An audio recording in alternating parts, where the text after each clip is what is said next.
അമേരിക്കയിൽ നിന്ന് നാടുകടത്തിയവരുമായി ഒരു വിമാനം കൂടി ഇന്ന് അമൃത്സറിലെത്തും. ഇന്നലെ അമേരിക്കൻ സൈനിക വിമാനത്തിൽ എത്തിച്ചവരെ വിലങ്ങ് വെച്ചിരുന്നില്ല എന്ന് ഉന്നത വൃത്തങ്ങൾ അറിയിച്ചു. 2 വിമാനങ്ങൾ കൂടി അമേരിക്ക ഈ ആഴ്ച അയക്കുമെന്നാണ് സൂചന. കേന്ദ്രം പഞ്ചാബിനെ അപമാനിക്കുന്നുവെന്ന് മുഖ്യമന്ത്രി ഭഗവന്ത് സിംഗ് മാൻ ആവർത്തിച്ചു.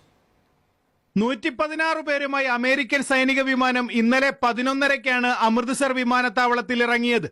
അമേരിക്ക നാടുകടത്തിയവരുടെ ഇമിഗ്രേഷൻ നടപടികൾ പൂർത്തിയാക്കാൻ വിമാനത്താവളത്തിൽ പ്രത്യേക കൗണ്ടർ ഏർപ്പെടുത്തിയിരുന്നു.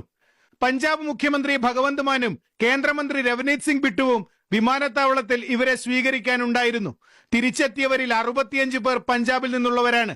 33 പേർ ഹരിയാനയിൽ നിന്നുള്ളവരും ഗുജറാത്ത്, UP, ഗോവ, മഹാരാഷ്ട്ര, രാജസ്ഥാൻ, ഹിമാചൽ പ്രദേശ്, ജമ്മു കാശ്മീർ എന്നിവിടങ്ങളിൽ നിന്നുള്ളവരും വിമാനത്തിൽ ഉണ്ടായിരുന്നു. ഇത് 2ാം തവണയാണ് അമേരിക്കൻ C-17 സൈനിക വിമാനം അമൃത്സറിൽ ഇറങ്ങുന്നത്.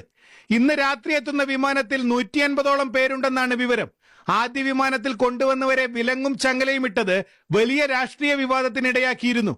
അമേരിക്കയെ ഇതിൽ ആശങ്ക അറിയിക്കുമെന്നും വിദേശകാര്യ മന്ത്രാലയം വ്യക്തമാക്കി. ഇന്നലെ എത്തിച്ചവരാരും വിലങ്ങും ചങ്ങലയും ഇട്ടു എന്ന് പരാതി പറഞ്ഞിട്ടില്ല. ആകെ 487 ഇന്ത്യക്കാരുടെ പട്ടികയാണ് അമേരിക്ക നാടുകടത്തലിന് തയ്യാറാക്കിയത്. ഇവരെ സ്വീകരിക്കുമെന്ന് പ്രസിഡന്റ് ട്രംപുമായുള്ള ചർച്ചയ്ക്ക് ശേഷം പ്രധാനമന്ത്രി നരേന്ദ്രമോദി അറിയിച്ചിരുന്നു.